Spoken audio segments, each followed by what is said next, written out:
This one has come up a couple of times in my circles. How does one become a well-read individual? Do you know when you become well-read?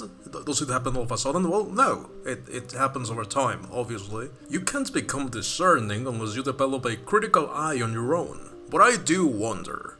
Certainly, quality beats quantity to a degree, but simply going with the classics will end up giving you a bit of a skewed, lopsided view. I mean, surely a well-read person would want to understand different points of view and be capable of approaching them with some nuance. For this reason, you will need two things: the books themselves and at least one friend to discuss them with. You can't grow on your own. Your ain't grass. So, how about we set a goal?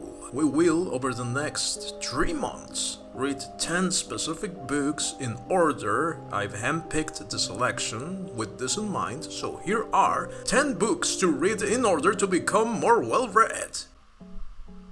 Number 10 is The Brief and Frightening Reign of Phil by George Saunders. So, let's start with a light-hearted, fun read that deals with some topical themes. Before we get going proper, yes, the whole book is a political allegory and rather heavy-handed at that. You have to remember though, it was written in 2005, so while a lot of the issues it deals with do remain relevant, any similarities with what's going on right now is mere coincidence, unless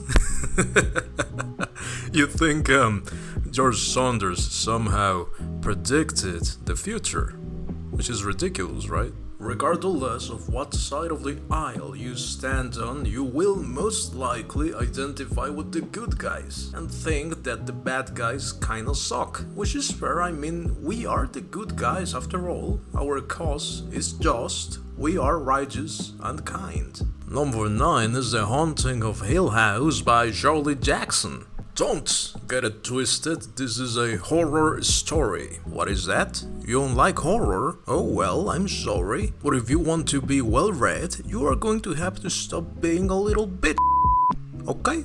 Besides, you've probably never had horror like this before. There's plenty of pages to get to know the characters here, and there's even 2 pages dedicated to describing the vibes of the house from outside. There's no sheep drills here, no jump scares, no. You set the pace. There's only you, the darkness, and what lies beyond. I want you to read this for 2 reasons basically. 1, the characters. This is pretty much the blueprint as far as modern horror goes. Eleanor is still the most effective protagonist I've ever encountered. I want you to compare every book's protagonist after this one to Eleanor. And 2, the atmosphere. Like a spider, Hill House weaves a web, but then invites you to walk through. By the time you realize why you are there, it'll be too late.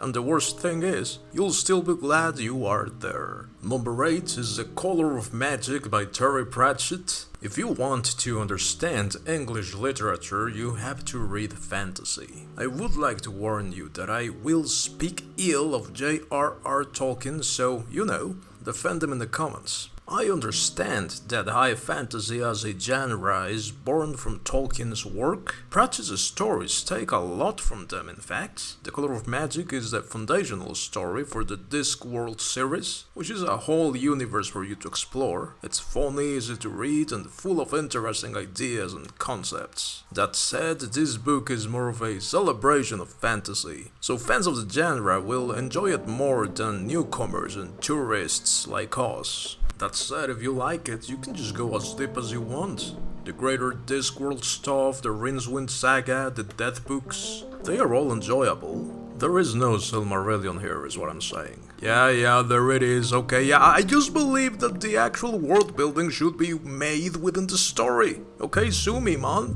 The Color of Magic is a masterclass of this, by the way. World building, that is. A flat world, balanced on the back of a turtle. Number 7 is And Then There Were None by Agatha Christie. So this is the one where 10 people are stuck on an island, yada yada, murder mystery, multiple twist reveals, UN, Owen, Tohu fans rejoice. Here's the thing, I want you to read very carefully.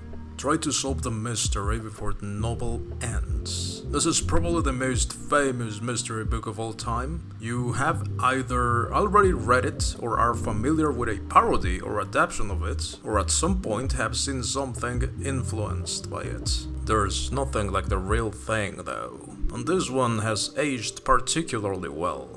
Also, if you liked one Agatha Christie book, you will probably like all the others. She was very consistent as far as quality goes, and happens to have written 72 books, 165 short stories, 3 poems, and 16 plays. So you have plenty to explore, and yes, I am aware that she only wrote 66 novels as Agatha Christie. I am counting the ones she wrote as Mary Westmacott too.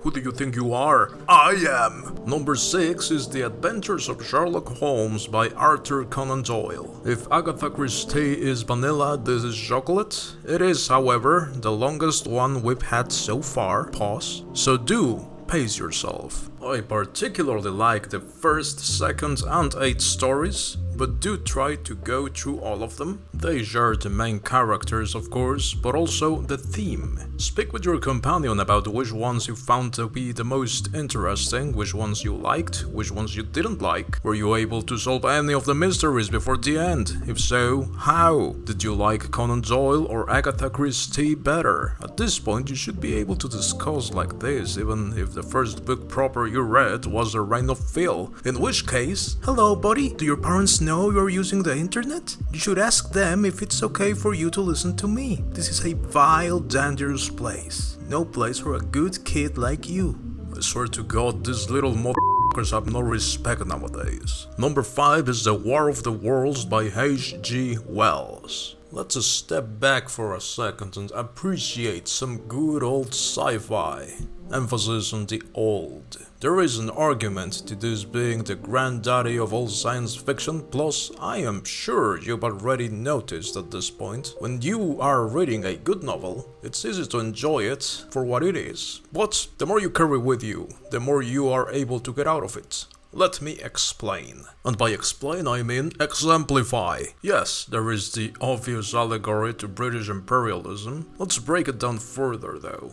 Spoilers? It's essentially stated that to the Martians, humans are no different from animals. But this really comes down to their technological superiority to humans. At the time, our most powerful weapon as described in the book would be the HMS Thunderchild, an ironclad torpedo ram warship that the aliens unceremoniously destroy. What if they invaded us in like 1995 though? Do you think they'd be able to contend with even something like a thermobaric bomb? Number 4 is The Further Adventures of Sherlock Holmes, The War of the Worlds by Manly Wade Wellman. We have been building up to this one. At this point, we are able to mostly contextualize this book as an amalgamation of ideas, right? At the end of the day, all fiction can be broken down to that. And if you are able to identify these ideas, you should be able to talk about them with some depth.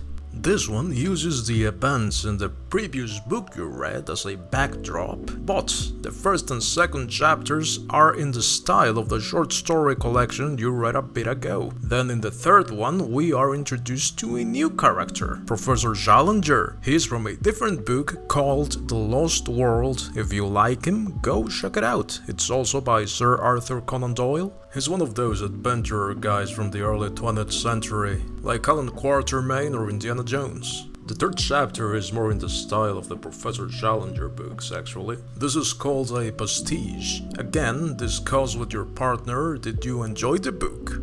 What did you think of Sherlock Holmes's characterization? Does it do justice to the premise? Number 3 is Flowers for Algernon by Daniel Keyes. This is a book that you might have read in school, or maybe it was banned from your school because of the slurs, profanities, and sexual content. Oh yeah, it's a fun book. It's an exploration on the way people can become isolated because of their gifts, and the sad reality that comes with the fact that entropy erodes our very existence. For example, let's say you are able to make the best ham sandwich and then you go to Subway and have them make one for you. You eat the Subway sandwich and guess what? It tastes like pure shit. compared to your sandwich, that is. But for most people, it's fine, because they don't know any better. You could share your sandwich with them, but you can't really make everyone in the world a sandwich. Does everyone even deserve one? Well, you are generous and write down the recipe, only to realize that even the people who can understand it are unable to replicate it. You are alone,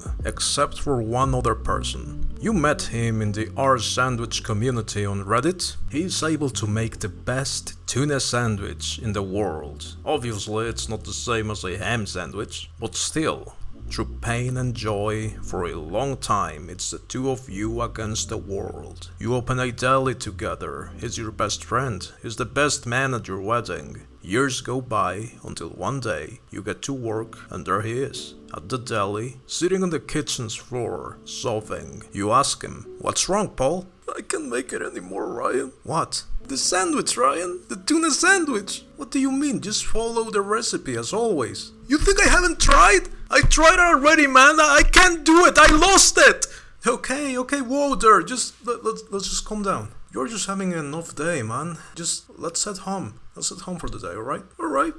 Yeah, maybe I just need some rest. Paul took his own life that afternoon. Will this happen to you too? Will you eventually become unable to make the ham sandwich? Number 2 is Lamb, the Gospel According to Beef, Christ's Childhood Pal by Christopher Moore. I feel like I should maybe warn the more religiously inclined about this one. It's mostly a bunch of blasphemy. So yeah, extremely funny and well put together book. But the writing of a new gospel. It's actually quite full of real biblical references. My guess is you are at least familiar with the story through cultural osmosis, so go on ahead and use the tools you have. Consume, break down, and ponder. You know the drill by now. There is an appendix at the end, by the way. Just in case you're curious about the historical accuracy and/or biblical canonicity. Number 1 is East of Eden by Jon Steinbeck. Let's have a look at a more serious book to close it off. East of Eden has everything. Biblical allegory, author self-inserts, cruelty, subversion and beauty. Arguably one of the greatest pieces of fiction ever created. This is a classic proper and has only gotten better with age. The novel lives up to the hype.